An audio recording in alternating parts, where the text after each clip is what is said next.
Chapter 11. Behind the Iron Curtain. Andrew stood in the dingy basement, transfixed by the images he saw on the pages he was flipping through. The magazine was filled with the faces of bright, smiling young people, Chinese, Russians, and Poles. In the text that accompanied the photographs, Andrew read that 96 million people had found peace, hope, and freedom in their lives and cooperation in their communities through the wonderful new world of socialism. Socialism, communism, how can these people be so duped? Andrew thought. The magazine was filled with articles about a better world, but Andrew didn't buy a word of it.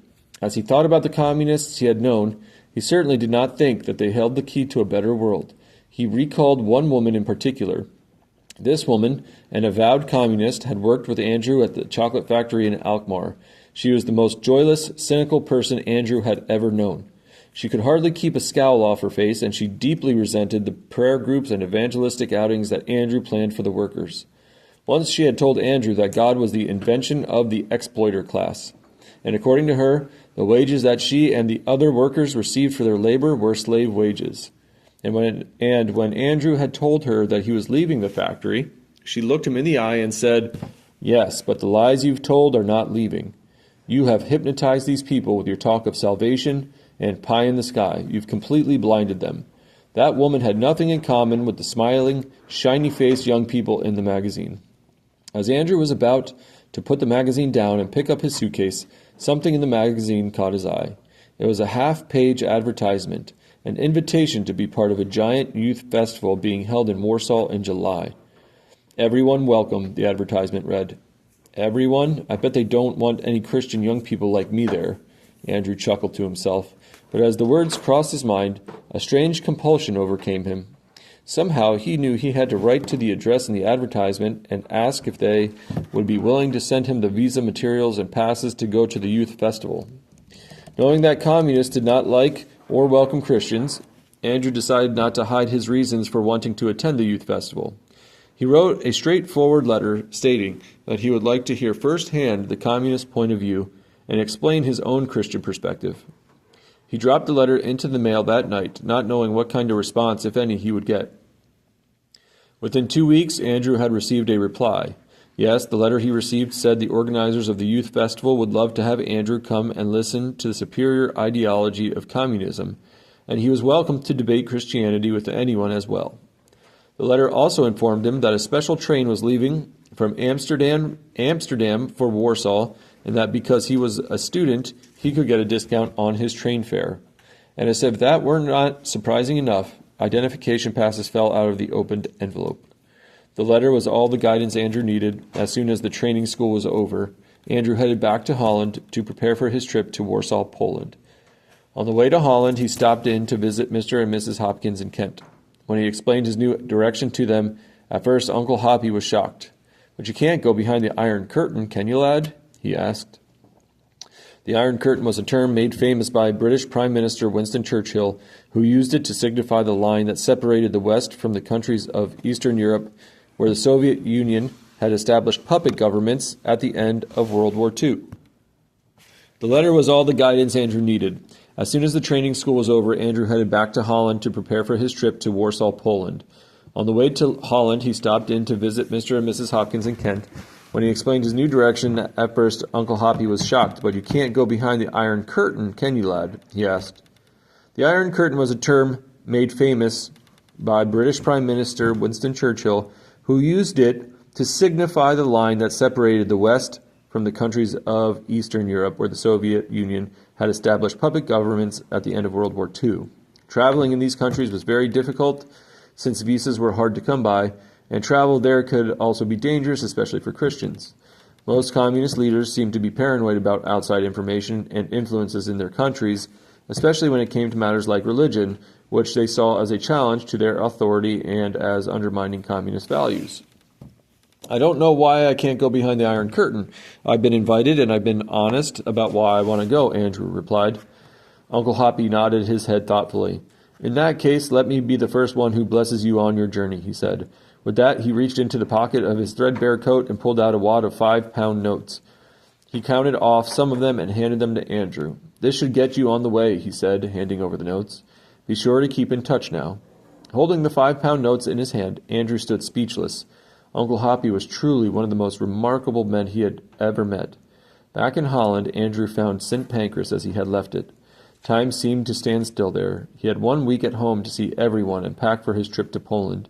He made a hurried round of visits to Kees's family, Miss Meikle, who was amazed by the strange English he could now speak, and the workers at the chocolate factory. The Westres also were in the process of packing. They were moving to Amsterdam so that they could expand their flour export business. During the week, Andrew also took the bus to Ermelo to visit his brother Ben and his wife. They were doing well, but Andrew had to gulp back tears when Ben told him that Thela had married a local baker in Gorkum. Any hopes he had of reconciling with her were dashed, but as he rode the bus back to St. Pancras, Andrew came to the conclusion that Thela's marriage was probably for the best. He was 27 years old now, and he had even less to offer a bride than he had before going off to train in Scotland. Still, he hoped that one day he would find a wife, though he realized she would have to be a very special woman to enter into a partnership with him. On the morning of July 15, 1955, Andrew made his way to the railway station in Amsterdam. He lugged with him a heavy bag. He packed the barest minimum of clothes and filled the rest of the bag with copies of a 31-page booklet titled The Way of Salvation in Polish and a number of other European languages. He was aware that Karl Marx had once said, "Give me 26 lead soldiers and I will conquer the world." By this, Marx was referring to the 26 letters of the alphabet cast in lead that were used to set type on a printing press to print literature. Andrew had decided to play the communists at their own game, using literature to help spread the gospel behind the Iron Curtain. When he reached the station in the heart of Amsterdam, Andrew was surprised by the size of the crowd of young people waiting for the train. He had expected perhaps 50 people at most to be heading to the youth festival, but several hundred people were lined up on the station platform. When the train pulled up beside the platform, the people surged aboard for the trip to Warsaw. Andrew lugged his heavy bag aboard, stowed it on a luggage rack, and found a seat for the journey. In the evening, as the summer sun was beginning to set, the train pulled into the station in Warsaw. Once the group had arrived, they were met by guides who took them to their hotel, which turned out to be a school building that had been converted into a dormitory for the youth festival. Andrew was shown to a math classroom where 30 beds were laid out side by side. That night, one of the guides explained to the newly arrived group that over 30,000 young people would be in Warsaw for the 3-week-long festival. The guide then explained that in the mornings they would be loaded onto buses for sightseeing tours of the city, and in the afternoons and evenings they would listen to inspiring speeches from a range of communist leaders. To Andrew, this did not sound like a very exciting way to spend a day, but the next morning he boarded one of the sightseeing buses that pulled up in front of the school building. As the buses ferried the young people through the streets of Warsaw, even Andrew had to admit that what they were seeing was very impressive. The sightseers were shown new schools, factories that throbbed with the sound of machinery, turning out all sorts of manufactured goods, blocks of apartment buildings that towered over the city, and shops that overflowed with things to buy. After 2 days of sightseeing and listening to tedious speeches by grim-faced men and women, Andrew decided he wanted to see Warsaw for himself. He wondered what the city was like beyond the facade they were being shown from their sightseeing buses. Early one morning, he got up and dressed before anyone else and hurried down the stairs and out the door of the school building. For the rest of the day, he wandered up and down the streets of Warsaw. What Andrew saw as he walked shocked and dismayed him. 10 years after the end of World War II, whole blocks of the city were still in ruins from German and Russian bombs. Many of the people he saw were dressed in threadbare, ragged clothes, and at meat markets and vegetable stands, long lines of customers waited to buy food. The Warsaw he was seeing bore no resemblance to the gleaming Warsaw he had been shown from the sightseeing buses. As if things could not get any worse, Andrew turned onto a rubble-strewn side street.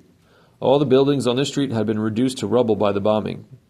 But much to Andrew's surprise, people still lived on the street. Like rabbits, they had burrowed down through the rubble and set up homes in the basements of the bombed-out buildings. As he walked along, Andrew noticed a young girl playing amid the rubble and debris. He took one of the copies of The Way of Salvation in Polish that he had with him and handed it to her.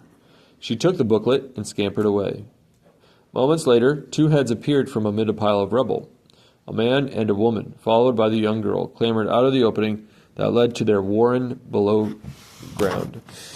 They were all dressed in filthy rags, and the man held up the booklet. Andrew had given his daughter and shook his head. Andrew tried to talk to the man first in English, then in Dutch, and finally in the fractured German he still remembered from the Nazi occupation of Holland. But the man understood none of it. He just held up the booklet and shook his head. Then it dawned on Andrew that the man was trying to indicate that he could not read. Andrew gestured for the man to keep the booklet and walked on. He had stumbled onto a part of Warsaw that he was sure the communist government had not intended for him to see. As he walked, Andrew noticed a curious thing. He had come expecting to find the doors to the churches shut and barred, but instead he walked past Catholic and Protestant churches alike and found them open. He decided that he would attend one of the churches on Sunday. Back in the dormitory room that night, Andrew sat depressed at all he had seen that day. Meanwhile, Hans, a Dutch communist who slept in the same dormitory room, talked on enthusiastically about the achievements of communism. Andrew could share none of Hans's enthusiasm, and finally he said, "Hans, why don't you skip tomorrow's tour and speeches and go and see Warsaw for yourself? Go into the streets and see the things I saw today." He then gave Hans directions to some of the most shocking parts of the city. The following evening, Andrew found Hans sitting dejected in their dorm room. Hans explained to Andrew that he had taken his advice and gone to see the city for himself. "Andrew, I am leaving on the midnight train for home," Hans declared. "What I saw today scared me more than I have ever been scared in my life. I have to get out of this place." On Sunday, Andrew found his way to a Reformed church where a service was already in progress. He slipped into a seat at the back of the sanctuary and was surprised by the size of the congregation. The church was 3/4 full. The singing was enthusiastic, and although he could not understand the sermon since it was in Polish, Andrew believed it to be Bible-based, judging by the way the pastor held up his Bible and read from it. At the end of the service, the pastor came up to Andrew and spoke to him in English. Andrew expressed his surprise that Christians were allowed to worship so freely. In the West, he explained, all they had heard was how the communist authorities had closed seminaries and arrested pastors. The pastor nodded and explained that they were allowed to worship freely so long as they stayed away from addressing political matters. "Yes, it is a compromise," the pastor noted, "but what can we do?" Andrew nodded. "Tell me, what church do you belong to at home?" the pastor asked. "A Baptist church," Andrew replied. "Then, perhaps you would like to attend a Baptist church here in Warsaw," Andrew nodded again. With that, the pastor took a piece of paper and wrote down the address of a Baptist church and handed it to Andrew. "They will be having a service this evening," he said. That evening, Andrew found his way to the address the pastor had written down and slipped into the back of the service already in progress. His entry did not go unnoticed, however. People began to turn and look at him. Andrew decided that his clothes gave away the fact that he was a foreigner. On learning that a foreigner was in their midst, the pastor invited Andrew to come to the platform and speak to them. Andrew walked to the front and asked whether anyone in the congregation spoke either English or German. A woman acknowledged that she spoke German, and Andrew invited her to the front. Then, in German, he spoke to the congregation, stopping after every sentence or two to let the woman translate his German into Polish. When Andrew had finished speaking, the pastor stepped forward. "We want to thank you," he said. "Even if you had not said a word, just seeing you and having you here means so much to us. At times, we think that we are all alone in our struggle." Andrew was deeply touched by the pastor's words and by the warmth extended to him from the congregation. During the next week, Andrew decided to go out into the streets of Warsaw and distribute copies of The Way of Salvation to the people who passed by. He stood on street corners passing out the booklet, and much to his surprise, nearly everyone he offered a copy to took it. At first, when he saw soldiers coming, Andrew would hurry away to another street corner, but then one day he asked himself why he was so scared of the soldiers. Why did he creep away when he saw them coming? After all, soldiers needed to hear the gospel as well. So when he noticed a group of soldiers approaching one day, he decided to stand his ground. The soldiers walked up to him and he offered them each a copy of the booklet. They took the booklets and looked them over. "I am Dutch," Andrew said in German. "Dutch," one of the soldiers replied in German, but before Andrew could get a conversation started with the soldiers, their superior officer approached and the soldiers quickly moved on, each grasping his copy of The Way of Salvation. "So what do we have here?" the commanding officer asked in German. Andrew handed the officer a copy of the booklet, and with a scowl on his face, the officer looked it over. Andrew's heart thumped as he waited to see whether he had perhaps gone too far. Would the officer arrest him or let him go? After several minutes of looking over the booklet, the officer began asking questions about it. For the next 2 hours, Andrew and the officer talked about the message of the booklet. When the officer finally walked away, Andrew was glad that he had confronted his fears and reached out to the soldiers. He was sure that the booklets would have had an effect on them. By the end of the week, Andrew had handed out all the copies of the Way of Salvation he had brought with him.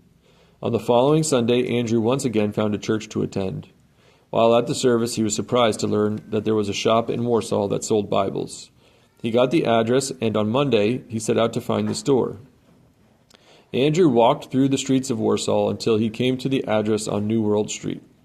He stepped into the small shop and looked around while a man served a customer at the front of the store. A range of editions of the Bible were laid out on the shelves. Some were large editions with the words of Jesus marked in red ink, and some were small editions like the New Testament Andrew carried in his pocket. When the customer finally left the store, Andrew stepped up to the counter and spoke to the man behind it. "Good morning," he said in Polish. The man responded in Polish, but since good morning was all the Polish Andrew knew, he asked in English, "Do you speak either German or English?" "English," the man said. Andrew expressed his surprise at finding a store selling Bibles in a communist country. "Are there Bible bookshops in other communist countries?" he asked. Andrew noticed that the man was guarded in his response. The man's eyes darted back and forth as the man made sure, before he spoke, that no one else was in the store. "Some yes, some no," the man replied. After a long silence, the man went on.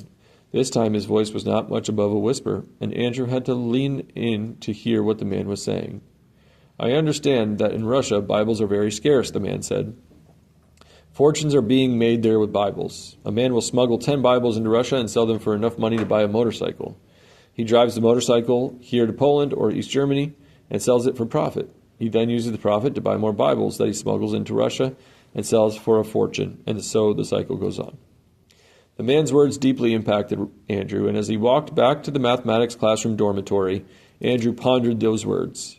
People were smuggling Bibles into that country for profit. But was anyone smuggling Bibles into that country for the love of Jesus Christ, and the love of seeing the gospel spread there? Finally, the last day of the 3-week-long youth festival arrived. The day was to be marked by the Parade of Triumph, a large march through the streets of Warsaw by the festival participants.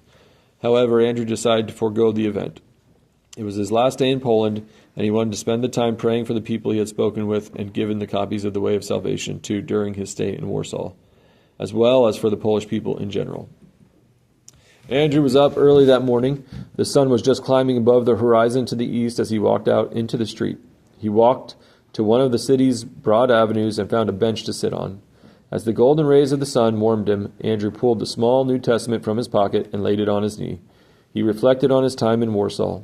On the 3 Sundays he had been in the city, he had attended a number of Protestant, Catholic, and Orthodox churches, where he had been warmly received. He had handed out hundreds of copies of the Way of Salvation in the streets and had talked to countless people, both those attending the youth festival and the citizens of Warsaw, about the gospel. Now he felt it was time to pray for those people, to pray that God would strengthen the Christians he had had fellowship with and stir the hearts of those he had shared the gospel with. Andrew flipped open the New Testament on his knee, placed his hand on it, and began to pray. Andrew was unsure how long he had been praying when he noticed the sound of music in the distance. The music grew louder, and as he looked down the avenue, he saw that the Parade of Triumph was approaching.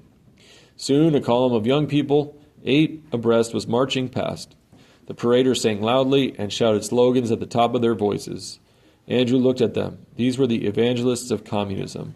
But where were the evangelists for Jesus Christ behind the Iron Curtain?